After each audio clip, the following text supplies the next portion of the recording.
segera menyusul para pengawal kami yang ada di depan, dan tanpa kejadian penting, kami sampai ke tenda. Keheranan dan kecemasan tergambar pada wajah istriku saat kami mendekat. "Suamiku sayang," serunya, "apa menurutmu pasokan makanan kita sudah begitu berlimpah sehingga kau harus menjelajahi gurun untuk menemukan beberapa hewan besar untuk membantu kita melahapnya? Kau harus segera menemukan sebuah tambang besi. Karena besilah hal utama bagi burung unta untuk hidup, iya kan? Oh, aku harap kau akan puas dengan kumpulan binatang liar yang sudah kau kumpulkan. Bukannya malah membawa spesimen dari semua hewan yang kau jumpai, dan ini sungguh monster yang tidak berguna." "Tidak berguna, Bu?" seru Jack. "Ibu tidak akan mengatakannya kalau sudah melihatnya berlari. Ia akan menjadi armada pemburu kelinci yang paling kuat di kandang kita. Aku akan membuatkan saddle dan tali kekang untuknya, dan nantinya ia akan menjadi tunggangan milikku seorang. Kemudian untuk selera makannya, ayah menyatakan kalau mereka makan makanan yang begitu lembut. Ia hanya menginginkan sedikit buah dan rumput serta beberapa batu paku yang dengan panjang 7,5 cm untuk membantu pencernaannya." Cara Jack mengasumsikan kepemilikan atas hadiah baru kami mendapat sambutan dingin dari saudara-saudaranya, dan segera timbul teriakan dari saudara-saudaranya. "Baiklah," kata Jack. "Mari kita masing-masing mengambil bagian atas kepemilikan burung unta yang kita tangkap. Fritz memiliki kepalanya. Ingat itu, ayah akan mendapatkan tubuhnya. Aku akan mendapatkan kaki dan Franz sepasang bulu dari ekornya." "Ayolah," kataku. "Menurutku Jack berhak atas burung unta itu karena dialah yang telah melumpuhkannya ke tanah. Dan jika kita berhasil menjinakkannya dan mengubahnya menjadi tunggangan bersadel, burung itu akan menjadi miliknya. Oleh karena itu, mulai saat ini, Jack bertanggung jawab untuk melatihnya." Hari ini begitu cepat berlalu. Sementara merancang pengaturan untuk Rockburg, kami ikatkan si burung unta di antara dua pohon, dan menghabiskan sisa makan malam dan melanjutkan persiapan keberangkatan kami. Saat menjelang fajar, gerobak kami yang unik bergerak pulang.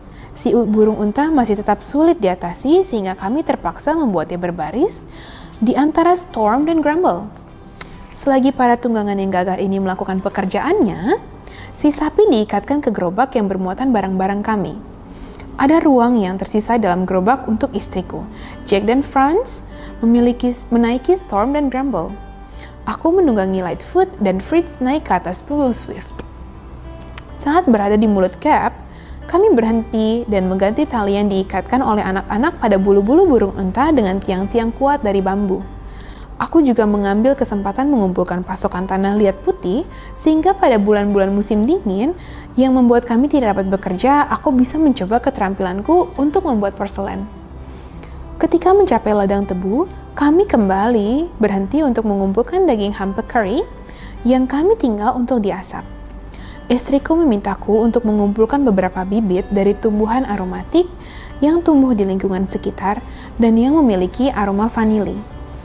Setelah mengumpulkan pasokan yang bagus, kami melanjutkan perjalanan menuju Woodlands. Tempat kami bermaksud untuk beristirahat malam setelah perjalanan panjang yang melelahkan. Tenda didirikan dan di atas tempat tidur katun dan kami pun tertidur dengan nyenyak. Pagi-pagi sekali keesokan harinya, kami memeriksa pekarangan peternakan kami yang tampak dalam kondisi paling makmur dan berkembang. Bahkan lebih lama daripada rencana semula untuk kepulangan kami ke Rockburg, dan kami memutuskan untuk bergegas ke sana secepat mungkin. Jumlah babi, kambing, dan unggas kami telah meningkat banyak sekali. Dari terakhir kami mengunjungi koloni ini. Dan istriku ingin membawa beberapa dari mereka bersamanya, terutama 2 ekor anak ayam yang bagus. Kami melihat kalau kawanan antelope yang telah Fritz dan Jack giring melalui Gap mengambil tempat tinggal di lingkungan sekitar, dan beberapa kali kami melihat hewan-hewan cantik itu merumput di antara pepohonan. Sementara di peternakan, kami memperbaiki kandang hewan dan ruang tinggal kami yang bentuknya mungkin akan lebih aman terhadap serangan hewan liar. Dan nantinya sesuai untuk kami gunakan saat harus mengunjungi tempat ini. Akhirnya, semua pengaturan memuaskan. Kami harus beristirahat agar pagi-pagi esok harinya bisa melanjutkan perjalanan kami ke Rockburg. Saat tengah hari, kami tiba di rumah. Jendela-jendela dan pintu-pintu dibuka lebar untuk membiarkan udara segar masuk. Para hewan diikatkan di dalam kandang mereka dan muatan gerobak yang beraneka macam dikeluarkan dan ditata. Sebanyak mungkin waktu yang bisa kuluangkan, kucurahkan untuk si burung unta yang saat ini kami ikat di antara 2 tonggak bambu di depan tempat tinggal kami. Aku kemudian mengalihkan perhatian pada telur-telur yang kami bawa. Aku memutuskan untuk menetaskan jika mungkin dengan panas buatan. Untuk tujuan ini, aku membuat sebuah kompor yang aku juga jaga pada temperatur yang sama. Dan di atasnya, aku letakkan telur-telur yang terbungkus wol katun dengan hati-hati. Keesokan paginya, Fritz dan aku pertama-tama pergi dengan kapal ke Whale Island untuk menempatkan koloni kelinci anggora kami di sana. Kemudian ke Shark Island, tempat kami menempatkan para antelope kecil yang cantik. Mereka senang dengan kebebasan dan makanan yang berlimpah. Kami kembali secepat mungkin untuk mengasap kulit beruang dan menambah perbekalan yang telah kami bawa untuk disimpan terbaring di dalam gudang bawah tanah kami. Saat kembali, kami melihat Jack sedang berjalan dalam kegembiraan yang meluap-meluap menuju Rockburg. Dia membawa di dalam keranjang seekor belut yang besar sekali yang telah ditangkapnya olehnya dan juga oleh Ernest. Semalam Ernest telah menyiapkan sepasang senar. Satu senar telah hanyut, tetapi yang satunya mendapatkan kawanan yang menakjubkan itu. Belut itu terbukti lezat. Setengahnya telah disiapkan untuk makan siang dan setengahnya lagi diasinkan dan disimpan. Setelah urusan para hewan selesai, kami kembali memusatkan perhatian pada tugas-tugas rumah. Berpikir kalau beranda akan jauh lebih baik dengan beberapa tanaman rambat. Aku menanam bambu, vanili, dan bibit di sekeliling tiap kaki pilar. Begitu juga dengan tanaman merambat yang lainnya, yang tidak hanya akan memberikan tampilan rumah yang lebih nyaman, tapi juga keteduhan selama bulan-bulan musim panas. Aku juga membangun beberapa kandang ayam untuk para ayam betina dan anak-anak mereka yang telah kami bawa dari Woodlands. Aku tahu, jika aku meninggalkan mereka tanpa perlindungan, sifat ingin tahu Nips dan Fangs mungkin akan menyebabkan mereka melakukan percobaan anatomi yang akan merugikan kesejahteraan anak-anaknya. Karena kulit ular milik Ernest menimbulkan gangguan di dalam rumah, ia diikat menjadi satu dan digantung di luar. Begitu kuat bau yang dikeluarkan, sampai-sampai Jack berpura-pura pingsan setiap kali lewat di dekatnya. Museum menerima tambahan burung kondor dan burung pemakan bangkai ditempatkan di sana untuk diisi. Ketika kami menemukan waktu selama musim hujan, Mika dan Asbes juga akan dibiarkan begitu saja, tapi untuk menunggu sampai aku bisa menggunakan mereka sesuai dengan tujuanku untuk porselen dan anyaman lampu. Setelah bekerja selama 2 hari dengan cara seperti ini, kami memalingkan perhatian ke tugas lainnya. Pengolahan gandum, barley, dan ladang jagung, pengaturan telur-telur burung unta, dan penjinakan para tahanan. Pertanian, meskipun hal terakhir yang kami gemari, ia yang paling penting dan berbagi tugas ini. Dari berbagai tugas ini. Jadi, kami memulainya terlebih dahulu. Para hewan menarik bajak, sementara menggali dan mencangkul menjadi tugas yang benar-benar menguji daya tahan tubuh kami. Kami bekerja selama 2 jam dan pagi hari dan 2 jam pada malam hari. Kami benar-benar memahami kata-kata dari kitab suci. Dengan berpeluh, engkau akan mencari makananmu. Di sela-sela kesibukan, kami mencurahkan perhatiannya pada burung unta. Namun, usaha kami untuk mendidiknya tampaknya sia-sia. Ia terlihat tidak jinak seperti biasanya.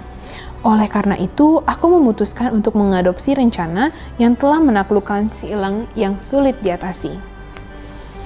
Pengaruh dari asap tembakau hampir membuatku gelisah. Si burung unta jatuh ke tanah dan terbaring tak bergerak. Perlahan-lahan akhirnya ia berdiri dan mondar-mandir di antara tonggak bambu. Ia takluk, tapi yang membuatku cemas adalah ia menolak dengan tegas semua makanan yang kami berikan. Aku takut dia akan mati. Selama 3 hari ia merana, semakin hari semakin lemah. Ia harus makan, seruku. Ia harus makan. Istriku memutuskan untuk mengusahakan sebuah eksperimen. Ia menyiapkan bola-bola tepung jagung yang dicampur dengan mentega.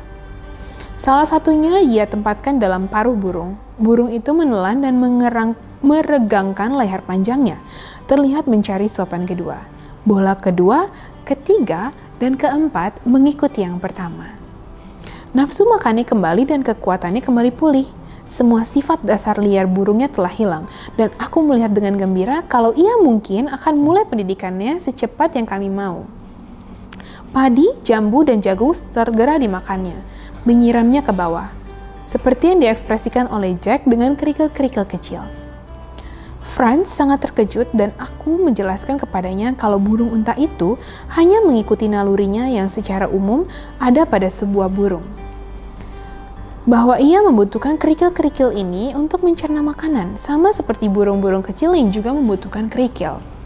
Setelah dilakukan pelatihan, dengan hati-hati selama sebulan, tahanan kami mulai berlari, berpacu, mematuhi suara kami, dan makan dari tangan kami.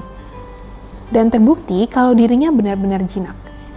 Saat ini kecerdikan kami benar-benar diuji, bagaimana kami menyandalkan dan mengikatkan tali kekang pada seekor burung. Pertama, tali kekang untuk paruhnya. Samar-samar sebuah gagasan melewati benakku, tapi aku terpaksa menolak semua ide itu. Sebuah rencana akhirnya menghampiriku. Aku teringat akan efek cahaya dan ketiadaan cahaya tersebut bagi burung onta. Bagaimana gerakannya berhenti kalau kegelapan mendadak dan bagaimana dengan cahaya kekuatannya kembali. Aku segera membuat tudung dari kulit untuk mencapai leher sampai ke paruh. Melubanginya untuk mata dan telinga. Di atas lubang mata, aku membuat penutup persegi dan penutup mata yang ditata sedemikian rupa dengan pegas dari whalebone yang akan menutupi sendiri dengan kuat. Tali kekang dihubungkan pada penutup-penutup mata, sehingga penutupnya bisa terbuka atau tertutup sesuka hati si penunggang. Ketika kedua penutup mata itu terbuka, si burung unta akan berlari kencang lurus ke depan. Ketika mata kanannya ditutup, ia akan berbelok ke kiri. Ditutup mata kirinya, ia akan berbelok ke kanan. Ditutup dua-duanya, ia akan berhenti diam. Aku bangga dengan penemuanku. Namun, sebelum aku bisa benar-benar menguji kegunaannya, aku harus membuat saddle. Setelah berkali-kali gagal, akhirnya aku sukses dalam membuat sesuai dengan keinginanku dan mengikatkannya dengan benar. Saddle itu seperti saddle milik para polisi kuno, meninggi di bagian depan dan belakangnya, yang merupakan kekhawatiran besarku. Jangan sampai anak-anak terjatuh. Rancangan yang tampak aneh ini kutempatkan di atas bahu sedekat mungkin dengan leher, mengikatnya dengan tali pelana yang kuat mengelilingi sayap dan melintasi dada. Untuk menghindari segala kemungkinan sadelnya tergelincir ke bawah dari punggung-punggung yang landai. Aku segera melihat kalau rencanaku akan berhasil, meskipun diperlukan keterampilan dan latihan yang cukup dalam penggunaan tali kekang ciptaanku. Sulit untuk mengingat bahwa untuk menguji kecepatan tunggangan diperlukan mengundurkan kekangnya, dan semakin kencang kekangan itu ditarik, semakin cepat ia akan terbang. Bagaimanapun, kami akhirnya belajar mengatur si Master Hurricane. Dan pada jarak antara Rockburg dan Falconhurst, dilalui dalam hampir luar biasa singkat. Kecepatan yang menakjubkan dari burung itu kembali menimbulkan perselisihan atas kepemilikannya, dan aku terpaksa menengahinya. Jack yang akan memelihara si burung unta itu, kataku, karena ia paling cocok dengannya, beratnya lebih ringan daripada kalian kakak-kakaknya, dan Franz belum cukup kuat untuk mengendalikan seekor tunggangan yang tangkas. Ia sejauh ini dianggap sebagai milik umum sehingga semuanya bisa sesekali melatihnya. Dan kalau diperlukan, siapa saja bisa menaikinya. Sementara itu, pekerjaan ladang kami saat ini sudah selesai. Tanah sudah dibajak dan ditaburi dengan gandum, jelai, dan jagung. Di sisi lain, Jackal River, kami telah menanam kentang dan umbi singkong, juga segala jenis bibit lainnya telah ditabur dengan hati-hati. Kami tidak menelantarkan telur-telur bulung unta itu. Dan suatu hari, Fritz memperkenalkan kepadaku dengan begitu gembira kepada 3 anak burung unta. Tapi sayangnya, para makhluk kecil itu tidak ditakdirkan untuk menikmati hidup dalam jangka waktu lama. 1 ekor mati segera setelah menetas. 1 ekor mati hampir segera setelah menetas. Dan yang lainnya setelah terhuyung-huyung pada kaki mereka yang seperti jangkauan selama beberapa hari, akhirnya menyusul saudaranya. Saat ini aku menemukan waktu untuk mengalihkan perhatianku pada kulit beruang yang membutuhkan persiapan sebelum mereka siap digunakan sebagai ikat pinggang. Mereka telah digarami dan dikeringkan, dan saat ini diperlukan penyamakan. Namun, aku tidak memiliki samak. Sangat disayangkan, tapi ini tidak akan menghambat tujuanku untuk memutuskan untuk membuat campuran madu dan air di kulit itu. Eksperimen itu terbukti berhasil. Kulit-kulit yang dikeringkan dengan campuran itu tetap fleksibel dan bebas dari bau, sementara bulunya lembut dan berkilau. Tidak hanya itu, hasil dari eksperimennya, air madu yang kurebus tampak begitu jernih dan menggiurkan, sehingga itu menyadarkanku kalau aku mungkin bisa menciptakan sebuah minuman yang sempurna. Aku mengambil beberapa cairan itu sebelum menggunakannya sebagai samak, lalu merebusnya lagi bersama pala dan kayu manis. Persiapannya yang sangat mirip dengan madu Inggris jelas-jelas lezat, dan istriku memintaku untuk memasaknya dalam jumlah besar. Karena gudang bawah tanah kami saat ini sudah penuh dengan pasokan untuk musim dingin, dan persiapan kami yang lainnya sudah selesai, aku mampu mengalihkan perhatianku pada detail-detail yang kurang penting. Anak-anak sudah berteriak untuk dibuatkan topi. Karena keberhasilanku dalam begitu banyak pekerjaan yang telah mengejutkanku, aku setuju untuk beralih menjadi pembuat topi hanya untuk saat ini. Dengan kulit tikus dan cairan karet India, aku memproduksi semacam kain wool dan aku cat dengan warna merah menyala dengan cochineal. Lalu merentangkannya di atas balok kayu yang sudah kupersiapkan dan mengusapnya dengan besi panas untuk melembutkan permukaan kainnya. Dan keesokan harinya dengan rasa puas kupersembahkan kepada istriku sebuah topi Swiss kecil berwarna merah yang rapi yang diobras dan diselesaikan olehnya untuk salah seorang anaknya. Istriku mengagumi buatannya dengan sungguh-sungguh, lalu melapisinya dengan sutra.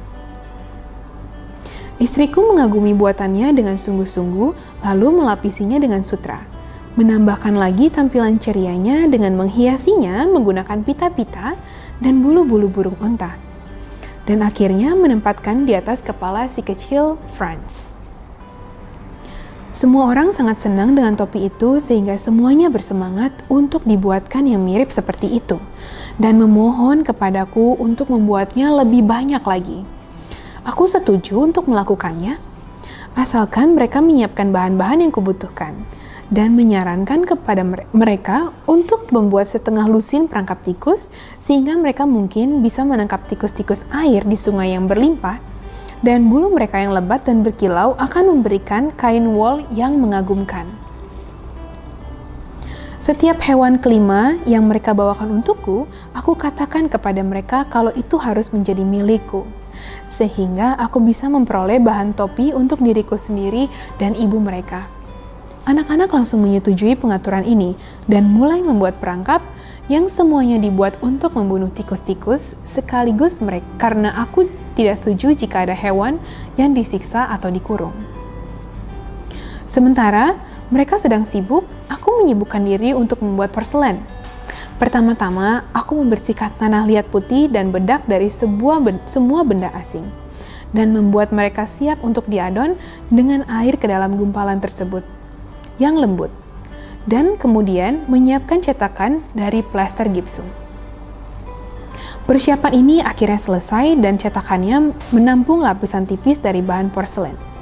Ketika cetakannya sudah setengah terpanggang, Aku taburkan di atasnya serbuk manik-manik kaca berwarna yang telah aku hancurkan. Hasilnya sangat cantik dalam pola di atas porselen yang transparan.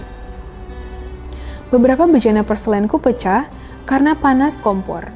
Beberapa berwujud sangat buruk.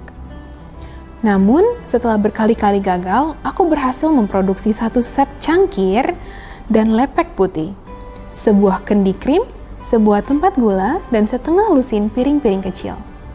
Aku harus mengakui kalau porselenku jauh dari sempurna, bentuk dari beberapa bejana cacat, dan tidak ada yang benar-benar transparan.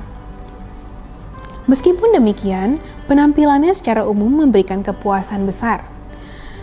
Dan ketika piring-piring itu diisi dengan buah merah dan emas yang ditaruh di atas daunan hijau dan teh wangi, mereka memberikan sentuhan keindahan pada tampilan meja kami.